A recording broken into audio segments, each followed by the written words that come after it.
Praise the Lord. கர்த்தருடைய பரிசுத்த நாமத்துக்கு மகிமையுண்டாதாக.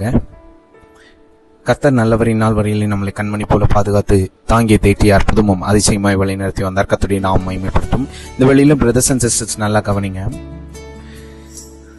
எனக்கு பணம் இருந்தா போதும், நான் எல்லாத்தையும் சாதிச்சிருவேன், எனக்கு இருக்கிற பணம் போதாது, எனக்கு அதிகமாய் வேணும்னு ஒரு திருப்தி இல்லாத ஒரு வாழ்க்கையை வாழ்ந்து கொண்டிருக்கிற பிரதர்ஸ் அண்ட் சிஸ்டர்ஸ்க்கான வார்த்தை நல்லா கவனிங்க. உங்க முன்னாடி ஒரு வார்த்தையை காமிச்சு கொடுக்க விரும்புகிறேன். எபிரேயர் 13ஆம் அதிகாரம் 5வது வசனம். நீங்கள் பணம் ஆசை இல்லாதவர்களாய் நடந்து உங்களுக்கு இருக்கிறவைகள் போதுமென்று எண்ணுங்கள்.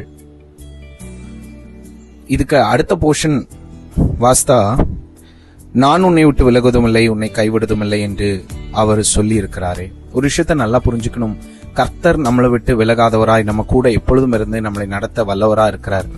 அப்போ பணம் எனக்கு தேவையே இல்லையான்னு கேட்டீங்கன்னா பணம் தேவைதான். ஒருவேளை ஒரு குறிப்பிட்ட ஒரு பணத்தை நீங்க சம்பாதிச்சு கொண்டிருக்கலாம். ஆனா அதுக்கும் மேல மற்றவர்களை பார்த்து இதுக்கும் மேல நான் சம்பாதிக்கணும், நான் வளரணும் அப்படின்னு நீங்க நினைக்கிறது தப்பில்லை. ஆனா உங்களுக்கு கிடைக்கிறது இல்ல, நீங்க எடுக்கிற முயற்சியில உங்களுக்கு கிடைக்கிற பணத்தை வச்சு நீங்க திருப்தியா இருக்க கத்துக்கணும். இன்னும் முயற்சிக்கிறது தப்பில்லை, ஆனால் எனக்கு பணம் அதிகம் இருந்தாதான் நான் சந்தோஷமா இருப்பேன், பணம் மாத்திரம் தான் எனக்கு எல்லாம்னு சொல்றது தான் தப்பு. நீங்க முயற்சிக்கணும், சுறுசுறுப்பா இருந்து அதிகமாய் சம்பாதிக்கணும், அதெல்லாம் கண்டிப்பா பண்ணணும்.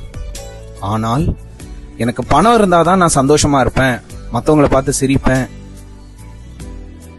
நான் திருப்தியா இருப்பேன், எனக்கு இருக்கிற பணத்துல நான் சந்தோஷமா இருக்க மாட்டேன் அப்படின்னு நினைச்சீங்கன்னா எவ்வளவு கோடிக்கணக்கான பணம் ஆஸ்தி அந்தஸ்து இருந்தாலும் சந்தோஷமும் திருப்தியும் வராது.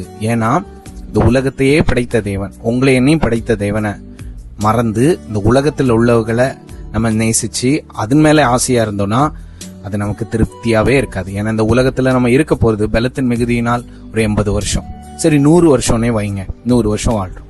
அதுக்கப்புறம் இங்க யுக காலங்கள் கத்தரோடு வாழ போறோம். 100 வருஷத்துக்கு இவ்வளவு பிரயாசம் எடுக்கணும்னா வாழ்நாள் முழுதும் யுக காலங்கள் கோடிக்கணக்கான வருடங்கள் வாழ போற வாழ்க்கைக்கு எவ்வளவு பிரயாசம் எடுக்கணும் வெளிப்பாருங்க. God bless you.